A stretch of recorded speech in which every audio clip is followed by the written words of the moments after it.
Hi, this is Hope with Haley 2024, The Movement. We're having some interview sessions with Bill. The subject is healthcare.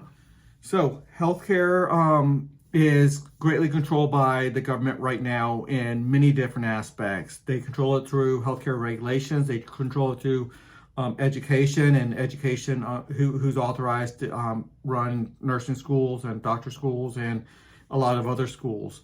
So education certifications are significant. Then they have certifications to become a doctor and nurses and different aspects of healthcare. So that's incredibly important. Insurance plays a huge role because there's you have to be meeting so many government thresholds and government regulations. So there's not a large free enterprise within healthcare right now. We have aspects of free enterprise into it, but in significant ways, you lose a lot of free enterprise. So there's a significant amount of stuff going wrong with the current healthcare system. It drives up cost, and it lowers quality, and it really distorts the market. So I want to go to a significant government or competitive government style. First thing you have to understand is we separate government into all 30 sectors. Many sectors will touch on healthcare. We have two that touch healthcare directly with healthcare in its name, but then you have insurance and identity sectors that play a large role. So we separate the government power, then we have competitive governments within each one of these, and they will govern and regulate how they see fit.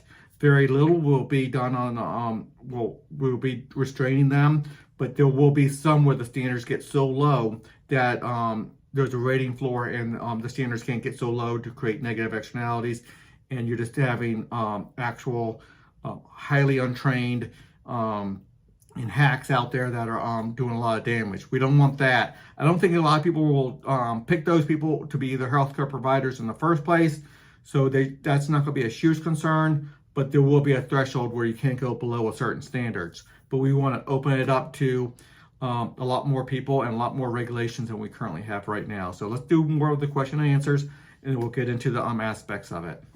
When we're talking about vaccines and the development of, and also who should be regulated to get a vaccine, how's that work? Okay, so we're going to have 12 different regulatory bodies. So we're going to separate the FDA into roughly 12. And then, first of all, we take food away, and that's a totally different sector. So we just deal with pharmaceuticals. That's a sector all in itself. And so we're going to, at the federal level, we're going to have 12 different ones. But most of this power is at the state level. So we truly do have, we'll have roughly 600 to 1,000 different regulatory bodies. Each healthcare provider can pick theirs. Now, obviously, for efficiency and productivity purposes, they want to affiliate with each other. All 50 similar ones in 50 states. Let's say people who like Heritage Foundation can belong to a certain CRA. People who like Brookings Institute. People who like the Republican Party, Democrat Party, Libertarian Party. You see how many different ones there can be per state. And then obviously people in South Carolina are going to be similar to people who are in North Carolina and Virginia and all the other states. So there'll be affiliated ones. So for productivity purposes and that training and that expertise and what you do with big organizations versus smaller ones, you're going to have the power to regulate, and you're going to have 12 different regulatory ways of doing it. Every doctor gets to pick who regulates them in certifications and education requirements and oversight. All that's going to happen. They'll have their own judicial system and the like. Highly structured, but if somebody doesn't do things the way you want done, and the rating system is going to give you high quality information on that, you're going to you switch to a different CRA. So, but let's keep on going with the next question. Okay. There's so much different costs to medications. Say insulin, for instance. The cost of that is astronomical when you're talking about somebody who doesn't have insurance.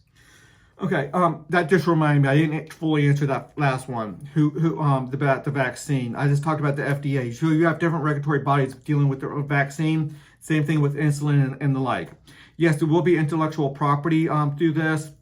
That needs to be changed dramatically, and we need to have the right of drug companies to be able to use whatever formula that's out there and pay a fee. Yes, but there's no they don't have to get permission. It's permissionless, but there is a fee to use somebody else's intellectual property.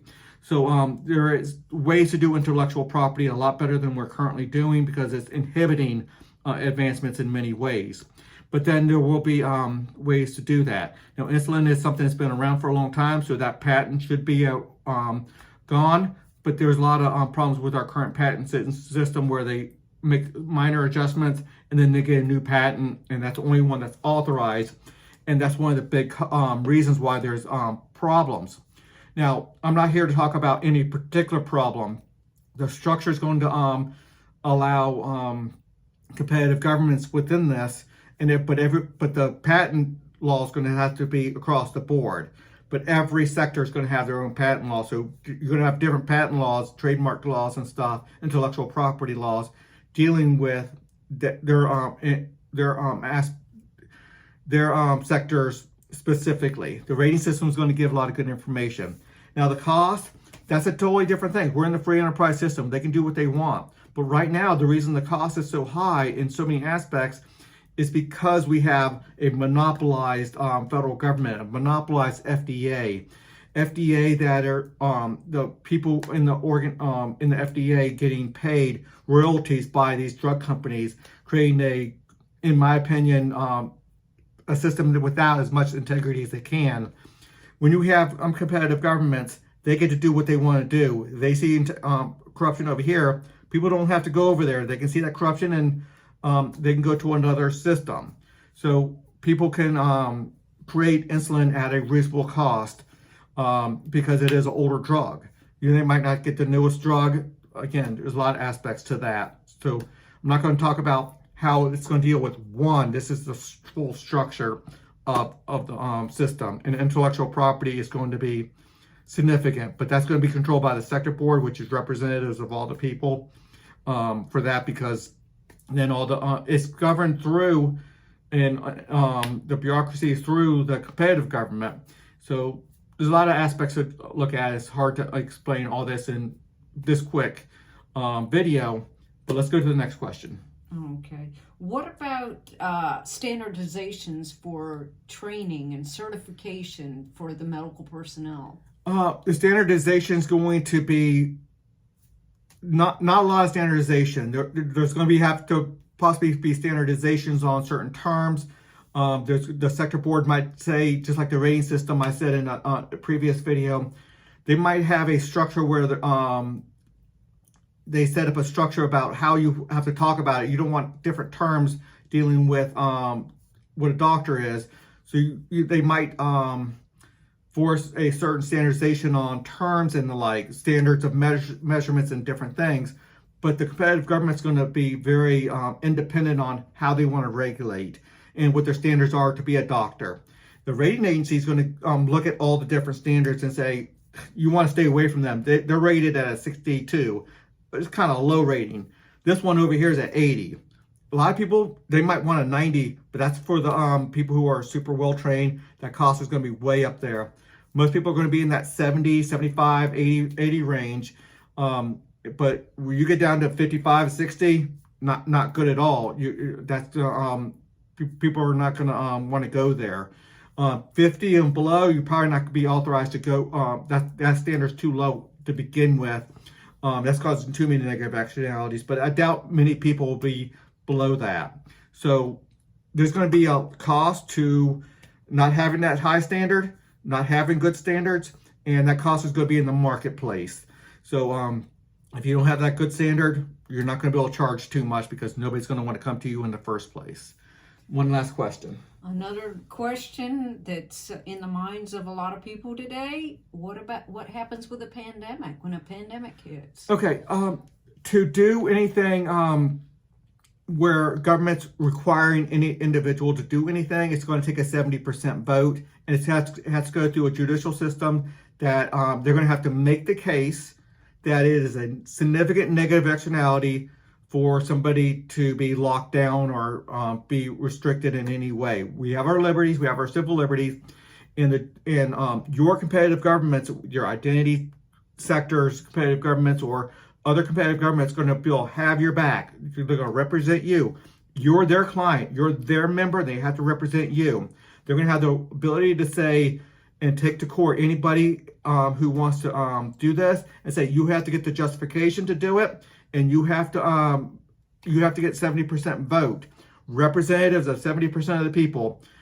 After the court system said that it is a significant negative externality, and 70% of the representatives at the sector board level, and possibly even the rating system level, to say this is significant enough that you can't walk around with a disease infecting other people. So some things will happen when that happens. Somebody obviously coughing and super contagious with a deadly disease that's super contagious. Yeah, we want those people to be locked down, but hardly ever anybody. You're not going to get 70% for somebody who's not contagious, somebody who does not have symptoms, just trying to go out there and work and be out there. So there's standards to do that, but that 70% threshold is going to be big. So there's a lot more on my website dealing with this. This competitive government's going to touch on so many aspects of healthcare. That's not one healthcare policy to deal with this. It's insurance, it's financial, it's your identity sector is going to have your medical records and the like, protecting that medical record, that privacy.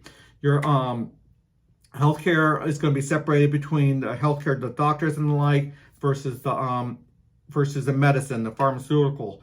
So when you have competitive governments, you have different standards. The current system has a lot of problems right now. There's minimum wage type of concerns all over the place, where you have to meet those certain thresholds to be a doctor.